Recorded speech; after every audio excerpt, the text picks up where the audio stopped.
Estamos no hipódromo que Herodes construiu.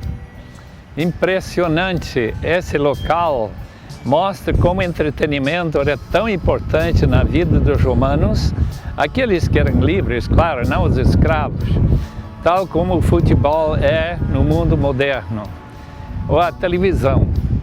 Realmente essa vida naquela época era uma vida em que se procurava também se distanciar das realidades de pobreza, de escravidão, de tudo que sofriam as pessoas naquela época também.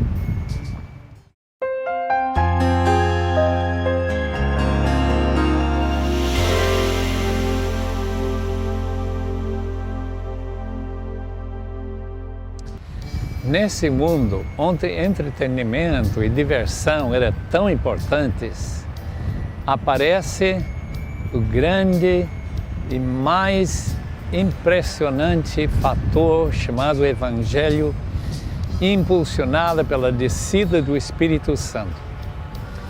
O livro de Atos, portanto, começando com o capítulo 2, dando ênfase sobre o que aconteceu com essa descida, com a salvação de milhares de pessoas num só dia e crescendo para evangelização até Antioquia, tudo isso impulsionado pelo poder do Espírito Santo.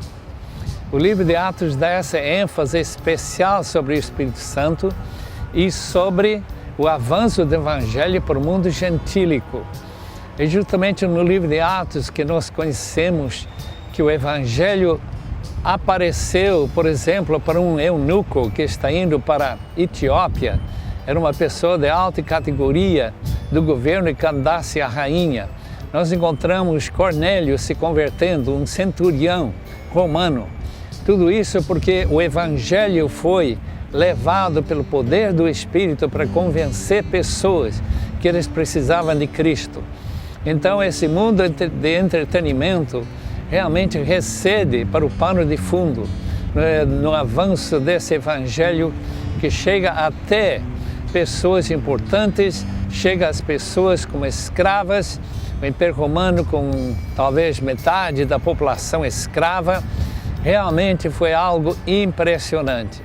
E a única explicação é esse poder do Espírito Santo. Foi isso que Jesus tinha prometido, que a descida do Espírito Santo faria com que aqueles discípulos se tornariam automaticamente testemunhas de que o evento da ressurreição.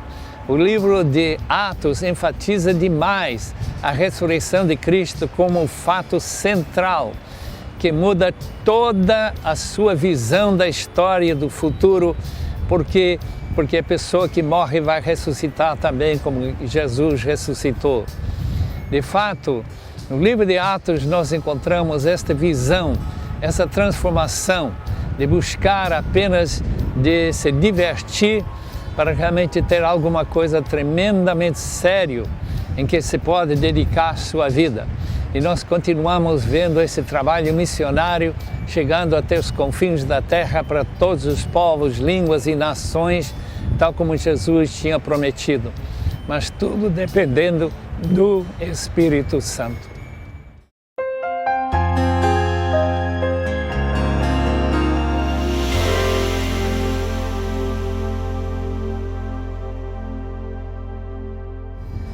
Nós podemos notar a tremenda ênfase sobre o Espírito Santo simplesmente no fato de que o dom de línguas, no capítulo 2, de certo modo reverte a maldição de Babel. Veja lá, pessoas vindo de tantas diferentes partes do mundo que falavam diferentes línguas maternas, escutando aquele dom, ouvindo aquele som, diz capítulo 2, 6, eles entenderam na sua própria língua.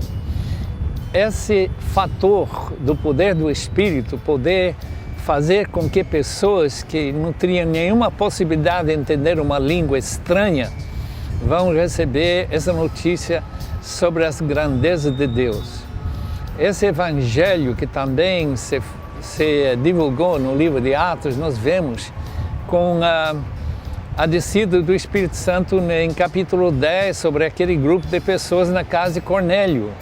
E foi um dos fatores fundamentais, quando eles também falaram línguas, deu para saber que o Espírito Santo tinha descido sobre eles.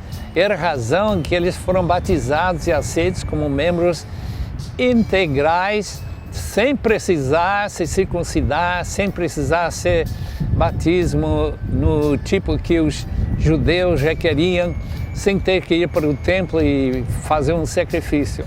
No fim, o Espírito Santo é a chave do livro de Atos.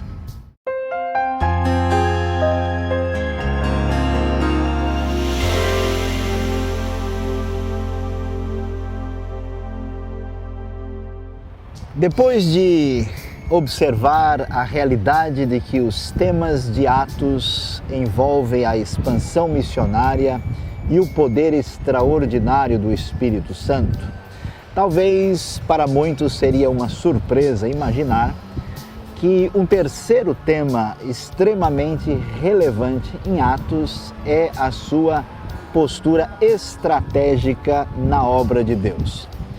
O que vamos encontrar é uma ação do Espírito, mas que funciona de uma maneira tão extraordinariamente alinhada com estratégia de trabalho.